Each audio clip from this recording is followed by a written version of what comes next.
ಕೋಗಿಲು ಬಡಾವಣೆಯಲ್ಲಿ ಅಕ್ರಮ ಮನೆಗಳು ಅಂತೇಳಿ ತೆರವುಗೊಳಿಸಿರ್ತಕ್ಕಂಥ ಸಂದರ್ಭದಲ್ಲಿ ಕೇರಳ ರಾಜ್ಯದ ಮುಖ್ಯಮಂತ್ರಿಗಳು ಪಿಣರಾಯಿ ವಿಜಯನ್ ಅವರು ಟ್ವೀಟ್ ಮಾಡಿ ಮತ್ತು ಅಲ್ಲಿಂದ ಒಂದು ಡೆಲಿಗೇಟ್ ಬಂದು ಇಲ್ಲಿ ಎಚ್ಚರಿಸಿದ ಮೇಲೆ ನಮ್ಮ ರಾಜ್ಯದ ಉಪಮುಖ್ಯಮಂತ್ರಿಗಳು ಮಾಧ್ಯಮದಲ್ಲಿ ಬಹಳ ಆಕ್ರೋಶವಾಗಿ ಮಾತನಾಡಿರ್ತಕ್ಕಂಥದ್ದನ್ನು ನಾವು ನೋಡಿದ್ವಿ.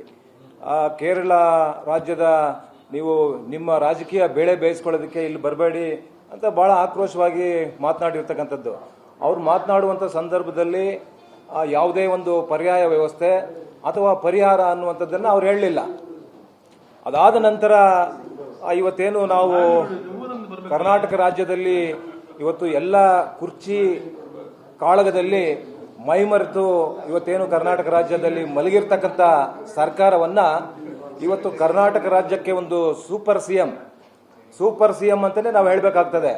ಇವತ್ತು ಸೂಪರ್ ಸಿಎಂ ಕರ್ನಾಟಕ ರಾಜ್ಯದ ಮುಖ್ಯಮಂತ್ರಿಗಳಿಗೆ ಮತ್ತು ಉಪಮುಖ್ಯಮಂತ್ರಿಗಳಿಗೆ ಏನು ಸೂಚನೆಯನ್ನು ಕೊಟ್ಟರು, ನಿರ್ದೇಶನವನ್ನು ಕೊಟ್ಟರು.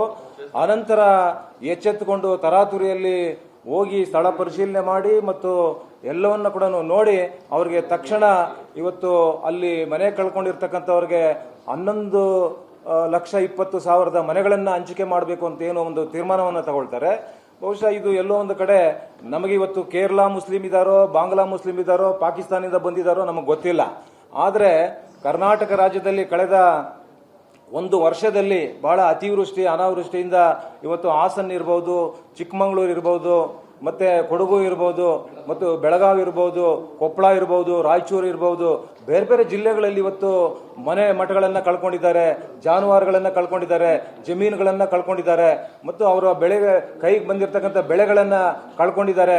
ಇದು ಯಾವುದಕ್ಕೂ ಕೂಡ ಇವತ್ತುವರೆಗೂ ಕೂಡ ಯಾವ ಜಿಲ್ಲಾ ಉಸ್ತುವಾರಿ ಸಚಿವರು ಕೂಡ ಆ ಕಡೆ ತಿರುಗಿ ನೋಡಲಿಲ್ಲ.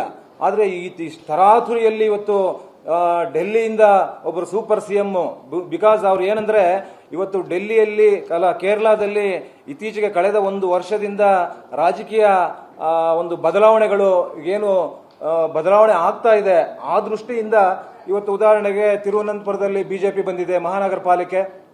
ಅದೇ ರೀತಿಯಲ್ಲಿ ಇವತ್ತು ಸರ್ಕಾರ ಕೂಡ ಬದಲಾವಣೆ ಆಗುತ್ತೆ ಅಂತ ಹೇಳಿ ಇವತ್ತು ಸೂಪರ್ ಸಿಎಂ ಅನ್ನುವಂಥವರು ಕೇರಳ ರಾಜ್ಯದ ಮುಖ್ಯಮಂತ್ರಿಗಳಾಗಬೇಕು ಅನ್ನುವಂಥ ಒಂದೇ ಒಂದು ದೃಷ್ಟಿಯಿಂದ ಕರ್ನಾಟಕ ರಾಜ್ಯ ಸರ್ಕಾರಕ್ಕೆ ಸೂಚನೆಯನ್ನು ಕೊಟ್ಟು ಇವತ್ತು ತರಾತುರಿಯಲ್ಲಿ ಇವತ್ತು ಮಾಡ್ತಾ ಇದ್ದಾರಲ್ಲ, ಇದು ಎಷ್ಟರ ಮಟ್ಟಿಗೆ ಸರಿ ಅನ್ನುವಂಥದ್ದು. ಹಾಗಾಗಿ ಇವತ್ತು ಇದನ್ನು ನಾವು ಖಂಡಿಸ್ತೇವೆ. ಯಾಕೆಂದ್ರೆ ಇವತ್ತು ಇತ್ತೀಚೆಗೆ ಸದನದಲ್ಲಿ ಒಂದು ಸುಳ್ಳನ್ನ ಹೇಳಿ ಇವತ್ತು ಕುಟುಂಬ ಕಲ್ಯಾಣ ಮತ್ತು ಮಕ್ಕಳ ಕಲ್ಯಾಣ ಸಚಿವರಾಗಿರ್ತಕ್ಕಂಥ ಇವತ್ತು ಲಕ್ಷ್ಮೀ ಹೆಬ್ಬಾಳ್ಕರ್ ಅವರು ಇವತ್ತು ನಾನು ಹೇಳ್ತೇನೆ, ಇವತ್ತು 25,000 ಕೋಟಿ ಬಾಕಿ ಇದೆ.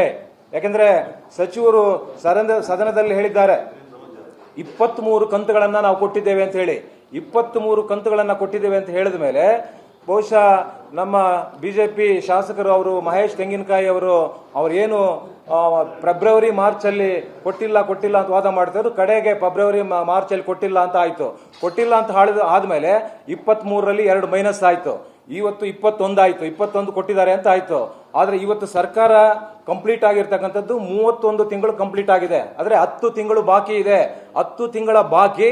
ನಮ್ಮ ಆತಂಕ ಏನು ಅಂತ ಹೇಳಿದ್ರೆ, ನೀವು ಏನು ಇವತ್ತು ಗ್ಯಾರಂಟಿಗಳ ಯೋಜನೆಯಲ್ಲಿ ಸರ್ಕಾರ ರಚನೆ ಮಾಡಿದ್ದೀರಾ, ಇವತ್ತು 10 ತಿಂಗಳ ಬಾಕಿ ಸುಮಾರು 25,000 ಕೋಟಿ ಬಾಕಿ ಇಟ್ಕೊಂಡಿದ್ದೀರಾ ನೀವು.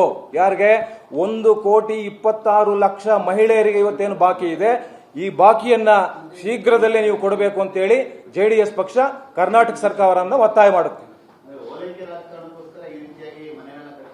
ಖಂಡಿತ ಇದು ಮನೆ ಇವತ್ತು ಸರ್ಕಾರಿ ಅಲ್ಲಿ 15 ಎಕರೆ ಜಾಗ ಇದೆ ಅಂತ ಹೇಳ್ತಾ ಇದ್ದಾರೆ. ಇವತ್ತು 15 ಎಕರೆ ಖಾಲಿ ಜಾಗದಲ್ಲಿ ನೀವು ಮನೆಗಳು ಕಟ್ತಾ ಇರ್ಬೇಕಂದ್ರೆ ಕಾಂಗ್ರೆಸ್ ಮುಖಂಡರೇ ಹೋಗಿ ಅಲ್ಲಿ ಮನೆಗಳು, ಇದೊಂದು ದಂಧೆ ಆಗ್ಬಿಟ್ಟಿದೆ. ಕಾಂಗ್ರೆಸ್ ಮುಖಂಡರು ಹೋಗಿ ಮನೆಗಳು ಕಟ್ಟಿಸತಕ್ಕಂಥದ್ದು ಮತ್ತೆ ಇನ್ನೊಬ್ರು ಯಾರೋ ಅವರಿಗೆ ಸೂಚನೆಯನ್ನು ಕೊಟ್ಟು ಪರಿಹಾರ ಕೊಡ್ತಕ್ಕಂಥದ್ದು, ಇದು ಬಹಳ ದೊಡ್ಡ ದಂಧೆ ಆಗಿದೆ. ನೀವು ಅಲ್ಲಿ ಮನೆಗಳು ಕಟ್ಟತಕ್ಕಂಥ ಸಂದರ್ಭದಲ್ಲಿ ಆ ಭಾಗದಲ್ಲಿ ಯಾರು ಜಂಟಿ ಆಯುಕ್ತರಿಲ್ವಾ, ನಿಮ್ಮ ಅಧಿಕಾರಿಗಳಿಲ್ವಾ, ಹೇಗೆ ಕಟ್ಟಿಸಿದ್ರು? ಇದು ಸರ್ಕಾರದ ವೈಫಲ್ಯ. ಒಂದು ಕಡೆ ಮನೆಗಳು ಕಟ್ಟಿಸ್ತಕ್ಕಂಥದ್ದು, ಇನ್ನೊಂದು ಕಡೆ ಪರಿಹಾರ ಕೊಡ್ತಕ್ಕಂಥದ್ದು.